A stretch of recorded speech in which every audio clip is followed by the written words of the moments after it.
Halo, informasi lan layanan analitis ing tutul karo sampeyan guru markets. Ayo miwiti kanthi ringkesan informasi babagan perusahaan. Ayo dideleng saben indikator kanthi luwih rinci ing ngisor iki. Yen perlu, sampeyan bisa nyeleh mandeg. Sampeyan bisa ndeleng saben parameter organisasi sing diteliti kanthi luwih rinci. Saiki kita bakal katon ing pratandha utama perusahaan Bank of America Corp, ticker BAC. Review iki digawe nggunakake data wiwit 10 April 2025. Miturut klasifikasi guru, markets perusahaan Bank of America kalebu subkategori Bank Holding, 93 perusahaan melu pambiji, sing makili banget. Kita bakal weruh solusi final ing mburi video. Asil kanggo perusahaan sing diteliti, 1 saka 10 poin. Asil rata-rata kanggo subkategori punika 0,1 terms. Yen sampeyan ndeleng sacara wiyar, ing pasar saham kita kabeh. Bisa dicatet menawa asil rata-rata kanggo pasar saham AS kanthi jumlah 1,9 poin. Marang skor 1 terms kanggo Bank of America Corp. Bandingake pergerakan rega saham perusahaan Bank of America lan saham subkategori.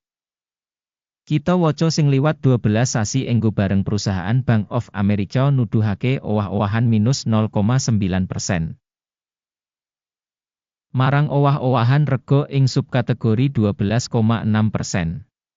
Iki ora cetha nuduhake apa, nanging iku perlu kanggo mbudidaya kasunyatan iki ing atine. Kapitalisasi pasar perusahaan Bank of America Corp punika 282 US$6 miliar. Kanthi kapitalisasi subkategori 2 US$67 sen 4 miliar. Bank of America Corp nuduhake 10,57% lan minangka salah sawijining perusahaan gedhe ing subkategori kasebut. Kapitalisasi neraca perusahaan kira-kira 271 US$79 sen miliar. Kanthi kapitalisasi neraca subkategori 2144 US$ miliar. Bank of America Corp nuduhake 12,679%. Kanthi bandingake saham pasar lan nilai buku, kita bisa ndeleng ing ngisor iki. Saham dikuasani Bank of America ing subkategori nalika netepake kapitalisasi pasar 10,57%. Regane buku 12,679%. Iki 20% luwih saka nuduhake nilai pasar. Taksiran panggabungan organisasi saka pasar lan nilai buku ing subkategori apik 1 titik. Ayahan finansial organisasi analisa jumlah kanggo 614.418 US$ miliar. Utang kanggo nilai buku punika 226,1% saka ibu kutha. Asil ing utang perusahaan, ala banget minus 2 terms. Nilai pasar perusahaan kanggo rasio laba yaiku 11,1. Rata-rata subkategori 10,2 iku 8% luwih dhuwur tinimbang rata-rata subkategori. Taksiran nilai pasar saham kanggo bati ing comparison karo perusahaan ing subkategori tolerable 0 terms. Media Wiki kanggo pungkasan 12 sasi gunggungipun 25.511 US$ mayuta-yuta. Pangentukan maju kanggo teka 12 sasi samestine 31.095 US$ mayuta-yuta.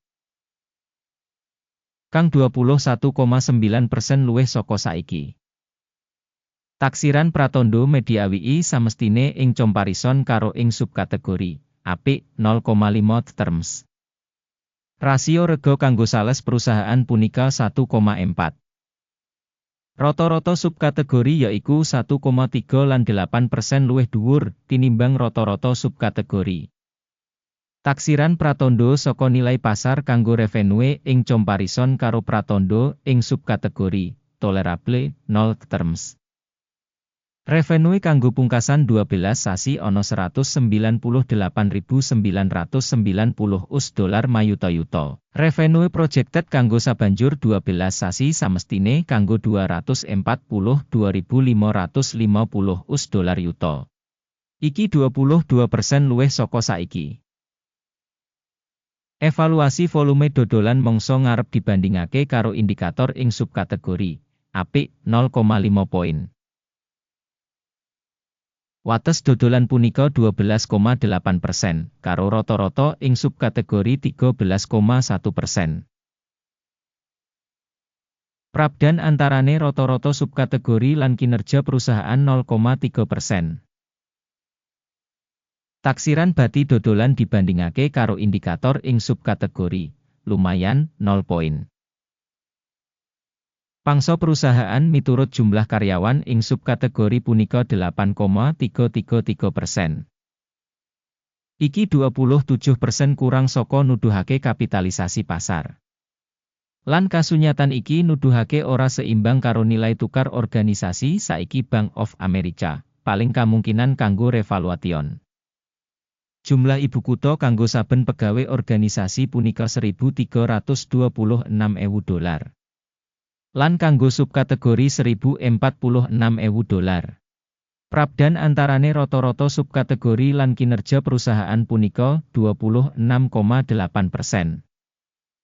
Taksiran ibu kutha perusahaan saben pegawai dibandingake karo pratandha perusahaan ing subkategori tolerable 0 terms. Bati perusahaan saben pegawai $119.07. Kanthi rata-rata kanggo subkategori $102.000.